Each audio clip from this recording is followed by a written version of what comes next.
Me voy a tomar los próximos 15 minutos para hablar sobre el espíritu de investigación frente a una realidad engañosa.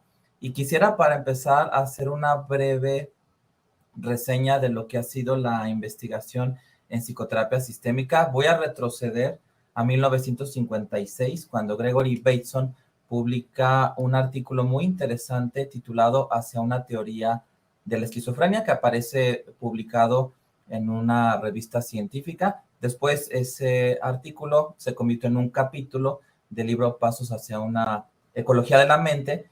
Y algo interesante es que para muchos terapeutas familiares, este es el trabajo de investigación paradigmático en la psicoterapia sistémica. Para mí, este trabajo es el acta de nacimiento de la terapia familiar. Si quisiéramos ponerle un inicio en la historia, podríamos decir que en 1956 es cuando nace la terapia familiar, que realmente no es mucho tiempo. Si estamos ya en el 2021, tiene 65 años apenas. Realmente la psicoterapia sistémica es una terapia muy joven aún. Y de hecho, en 1972, Gregory Bateson publica una serie de ensayos compilados bajo el título Pasos hacia una ecología de la mente, que es interesante el título porque nos hace referencia a un niño, a un bebé que está dando sus primeros pasos hacia una nueva habilidad.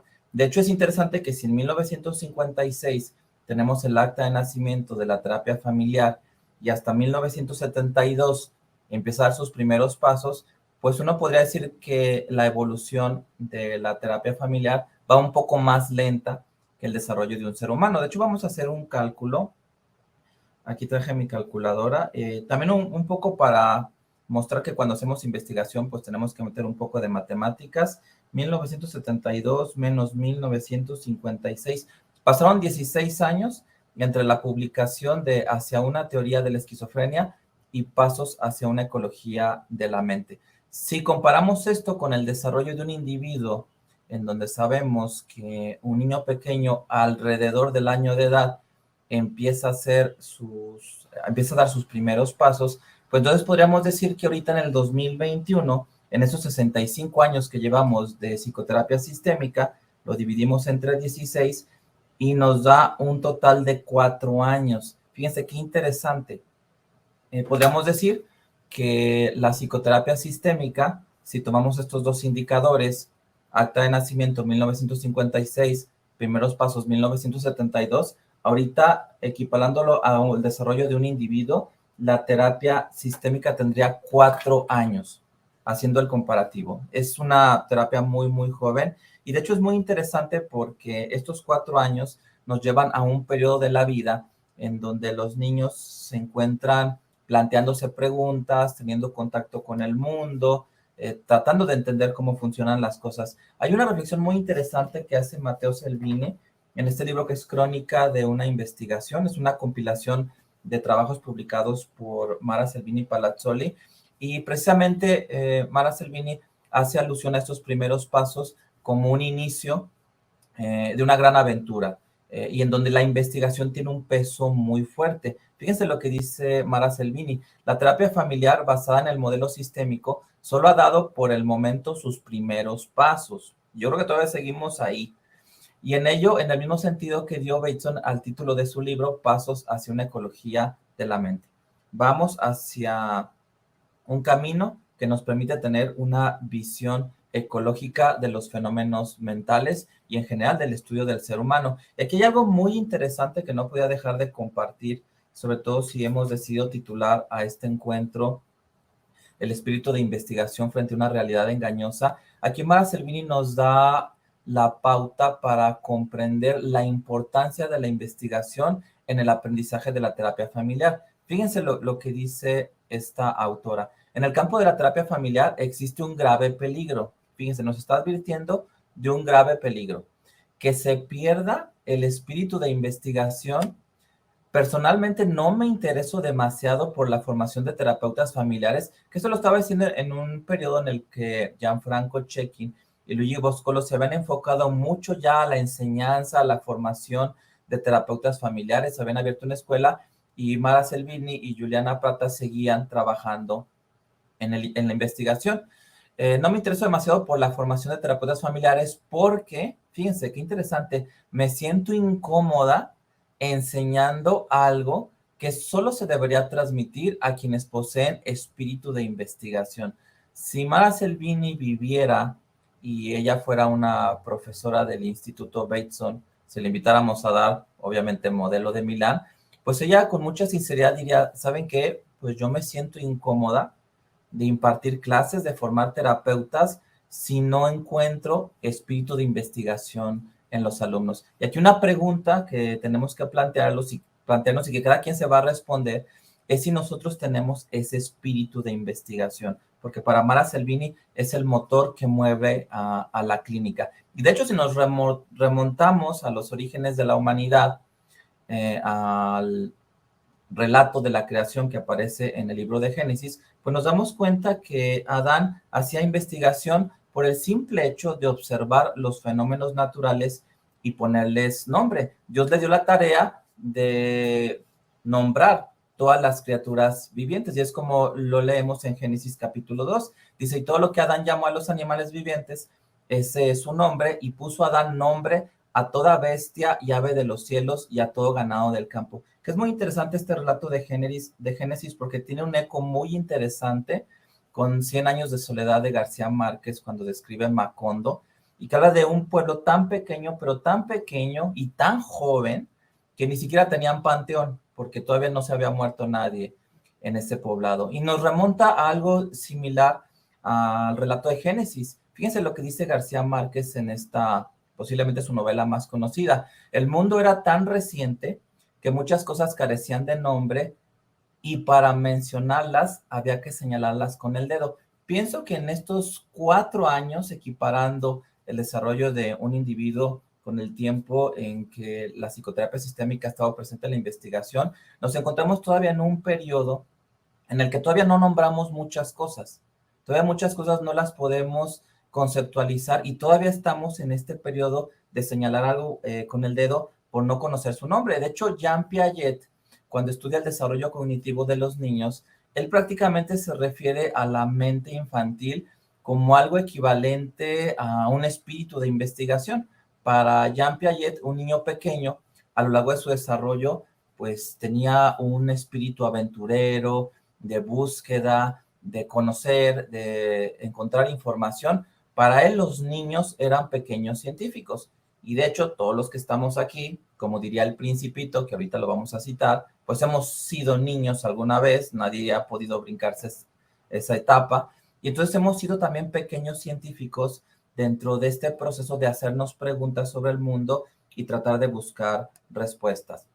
Los niños empiezan a usar la lógica para llegar a conclusiones válidas, pero para lograrlo necesitan situaciones concretas y no abstractas. Más o menos este es el periodo del desarrollo cognitivo que corresponde a un niño de 4 años, un niño preescolar, pero que está próximo a entrar en una etapa de mucho desarrollo cognitivo. Estos niños necesitan contacto con el mundo, con los fenómenos, para poder utilizar, echar a andar su lógica. Es lo mismo que hacemos cuando realizamos un trabajo de investigación. Tenemos un trabajo de campo y a través del trabajo de campo obtenemos resultados y les damos una interpretación. Ya había mencionado algo del Principito. Para mí el Principito es un paradigma muy interesante, puesto que a lo largo de la literatura casi nunca encontramos el arquetipo del niño sabio.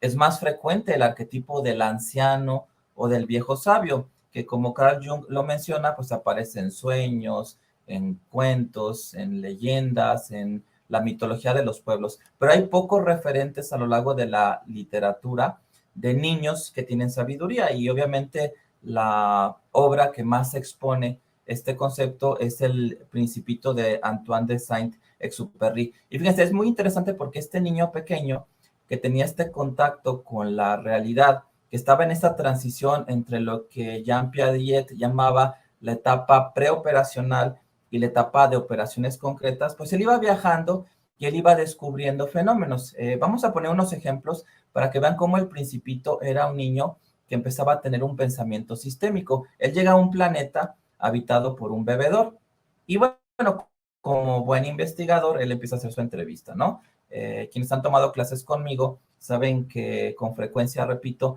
que no es muy diferente el trabajo de un investigador, sobre todo un investigador cualitativo, al trabajo de un periodista o de un reportero. ¿Por qué bebes?, le preguntó el Principito. Para olvidar, respondió el bebedor. ¿Para olvidar qué?, preguntó el Principito.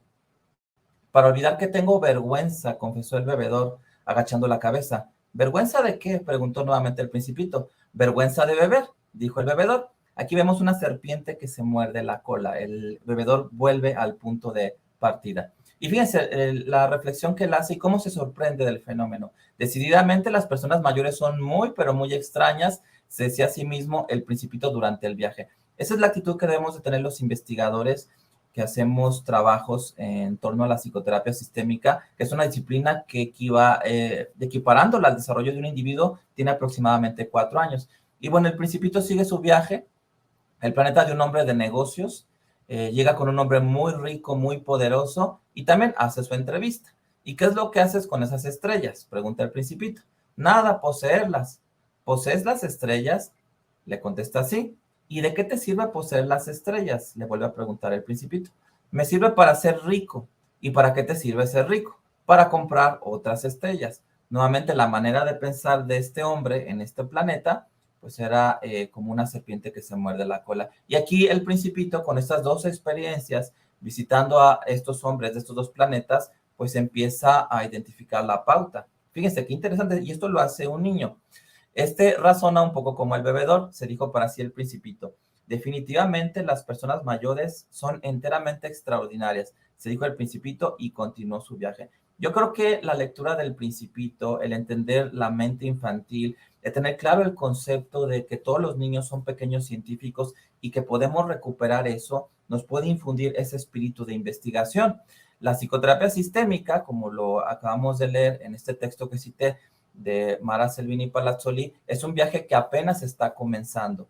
Nos ha tocado vivir un buen momento para hacer investigación. De hecho, la palabra espíritu equivale al término griego antiguo neuma. Muy interesante porque la palabra neuma no nada más se traduce al español como espíritu, sino también como aliento, soplo, viento, respiración. En muchos textos se utiliza para hablar del aliento de vida o el aliento vital. Y si estamos hablando nosotros de un espíritu de investigación, pues vale la pena preguntarnos cómo podemos contagiar a los demás de este espíritu o de este viento o de este aire impregnado de una tendencia a la investigación. Ahora con la pandemia de COVID-19 usamos precisamente cubrebocas porque se ha visto con cada vez más fundamento que el virus está en el aire, ¿no? Ya no se hace tanto énfasis en el uso de gel o en evitar tocar superficies que pudieran estar contaminadas, sino en protegernos de un virus que flota en el aire y que puede ser respirado. En este encuentro reflexivo, pues lo que buscamos hacer es que ese espíritu de investigación sea como un aliento que flote en el aire, que podamos respirar, que podamos contagiarnos todos de esta tendencia a hacer investigación. Y bueno, quiero reflexionar esta frase para terminar. El espíritu de investigación es el soplo de vida de la psicoterapia sistémica. Eso es todo por mi parte. Gracias por su atención.